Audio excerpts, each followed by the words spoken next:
Assalamualaikum warahmatullahi wabarakatuh. Salam, Om Swastiastu, Namo Buddhaya, Salam Kebajikan, Om Santi Om. Pada sesi sebelumnya, kita sudah membahas apa itu MCCNA dan apa itu mikrotik. Dan pada kesempatan kali ini, saya akan membahas lanjutan dari materi sebelumnya, yaitu about router OS dan router board, router OS fitur, dan nama tipe arsitektur router board.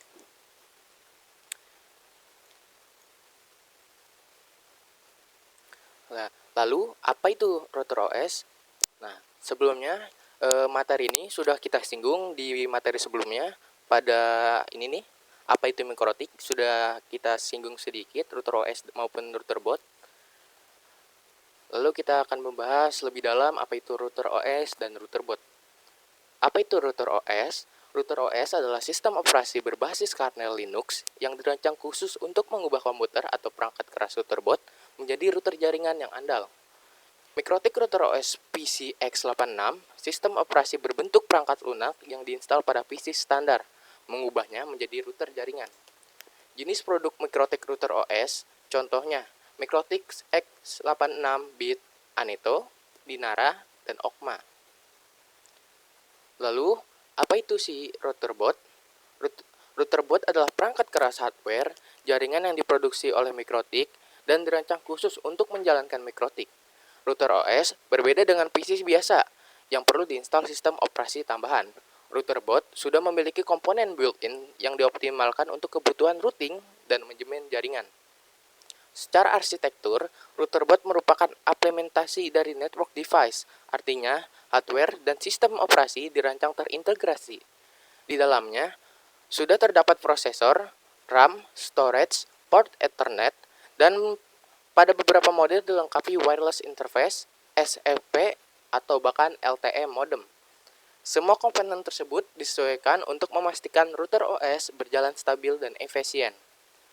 Di sini ada 5 karakteristik utama router board. Yang pertama, built-in hardware khusus jaringan, bukan PC rakitan. Dirancang spesifikasi untuk menjalankan router OS, konsumsi daya relatif hemat, stabil untuk operasi 24 jam per 7 hari, konfigurasi fleksibel sesuai kebutuhan jaringan. Singkatnya, router board adalah perangkat fisik yang menjadi wadah dan eksekutor router OS, tersedia dari kelas entry level hingga enterprise, dengan spesifikasi yang dibutuhkan sesuai skala jaringan. Lalu, di materi selanjutnya, kita akan langsung ke fitur dari router OS. Mikrotik itu bukan hanya sekedar router OS atau biasanya hanya untuk router, tetapi banyak fitur-fitur yang ada di dalam router OS, diantaranya 1. Manajemen bandwidth QoS, Quality of Service. Mikrotik mampu melakukan pengaturan bandwidth secara presisi menggunakan simple queue maupun queue tree. Administrator dapat membatasi kecepatan internet per user, membagi bandwidth secara merata, serta memprioritaskan trafik tertentu, misalnya VoLP atau meeting online di atas aktivitas download, sehingga performa jaringan tetap stabil dan terkendali. Kedua, firewall dan security. Router OS memiliki firewall berbasis stateful packet inspection yang sangat fleksibel.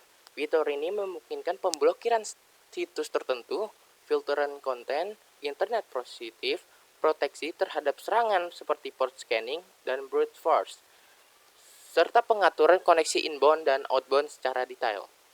Yang ketiga, hotspot server dan autentikasi. Digunakan untuk membangun sistem hotspot profesional di sekolah, kafe, hotel, maupun kantor. Mendukung halaman login, captive portal, manajemen akun, username password, sistem voucher berbatas waktu, hingga integrasi dengan radius server. Yang keempat, VPN server dan tunneling. Mendukung berbagai protokol seperti PPTP, L2TP, OpenVPN, IPsec, hingga EOIP, Ethernet over IP Address. Fitur ini memungkinkan koneksi aman antar kantor, site to site, maupun remote access user dengan enkripsi data. Yang kelima, web proxy. Fitur caching internal memungkinkan penyimpanan konten web tertentu untuk mempercepat akses pengguna sekaligus menghemat bandwidth, terutama pada jaringan dengan trafik berulang. Keenam, access point, dan wireless networking. Banyak seri router board sudah dilengkapi dengan wireless interface yang mendukung mode access point, bridge, maupun station. MikroTik juga menyediakan CHAPSman, Centralized Access Point System Manager, untuk manajemen AP terpusat dalam satu controller. 7. PPOE, server untuk ESP. Digunakan oleh ESP, RT, atau RWNet untuk mendistribusikan layanan internet berbasis authentication user. Setiap pelanggan dapat memiliki akun tersendiri dengan pengaturan bandwidth dan billing yang berbeda. Yang terakhir, yang ke-8, monitoring dan scripting. Router OS menyediakan logging system, traffic monitoring, torch atau graphing, serta fitur scripting berbasis command line untuk otomatisasi backup, notifikasi, hingga manajemen dinamis jaringan. MikroTik merupakan solusi jaringan terintegrasi yang menggabungkan fleksibilitas perangkat keras dan kekuatan sistem operasi MikroTik Router OS dalam satu platform. Tidak hanya berperan sebagai router, MikroTik mampu menjalankan fungsi firewall, manajemen bandwidth, hotspot server, VPN gateway, hingga sistem distribusi internet skala ISP secara terpusat dan efisien.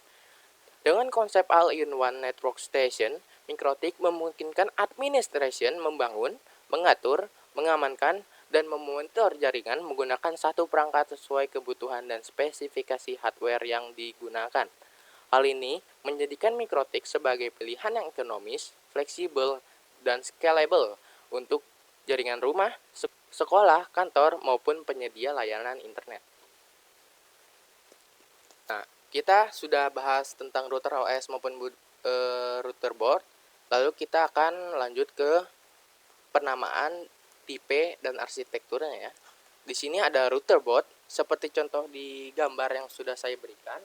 Di sini ada RB951. Apa sih ini artinya?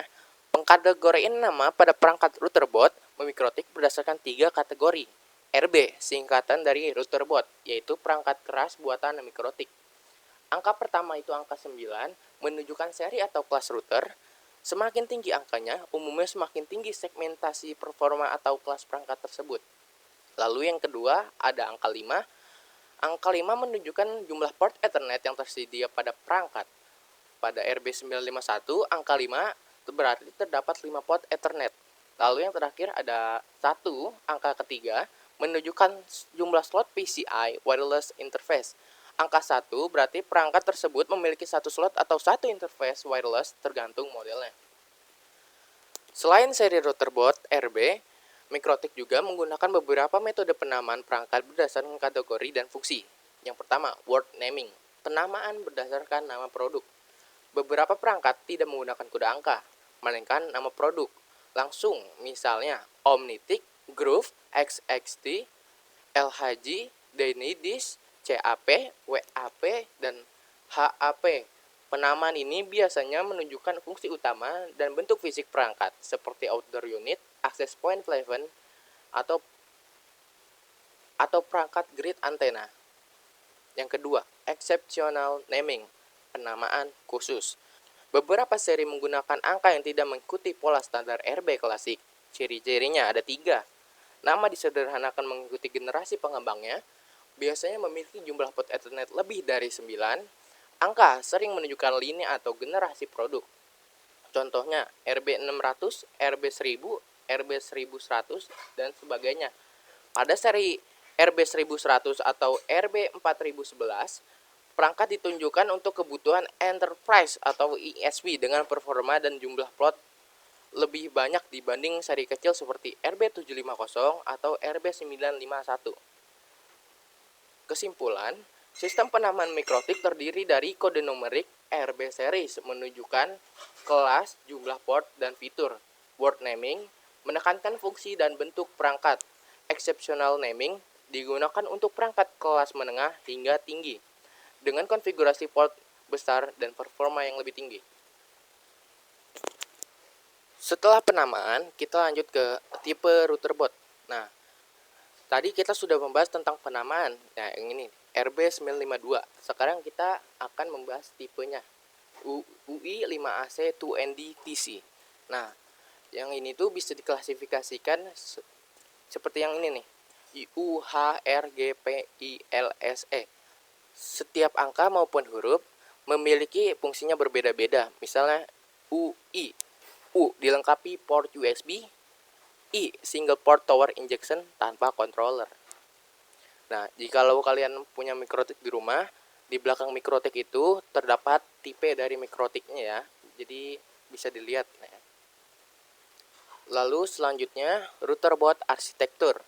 Jika pada PC kita mengenal arsitektur seperti x86 dan x64 bit, maka pada perangkat router board arsitektur jauh lebih beragam. Arsitektur router board dibedakan berdasarkan jenis prosesor CPU arsitektur yang digunakan. Karena setiap perangkat dirancang sesuai kebutuhan performa dan segmentasi pasar.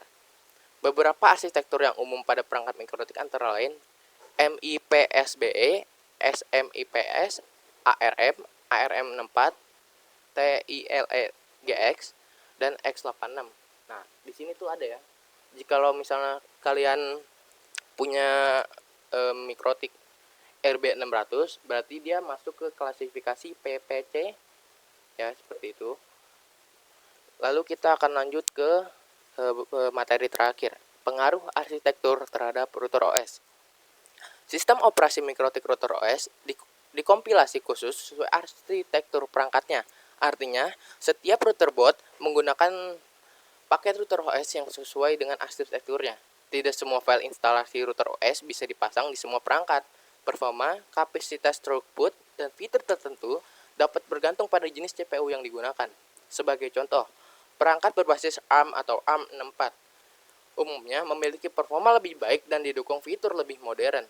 Perangkat MIPS biasanya digunakan untuk kebutuhan ringan seperti router rumahan ataupun hotspot kecil.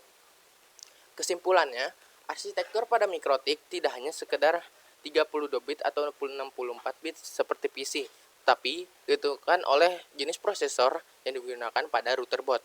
Perbedaan arsitektur ini mempengaruhi kompatibilitas router OS, performa perangkat, serta segmentasi penggunaannya, mulai dari jaringan kecil hingga kebutuhan enterprise dan ISP. Nah, cukup seperti itu materi yang bisa saya sampaikan. Itu adalah materi dari modul 1 dan modul 2 tentang apa itu MTCNA, apa itu mikrotik, dan apa itu router OS dan router board, tipe, nama, dan arsitekturnya. Kalau ada kesalahan ucap, mohon dimaafkan. Cukup sekian. Wassalamualaikum warahmatullahi wabarakatuh.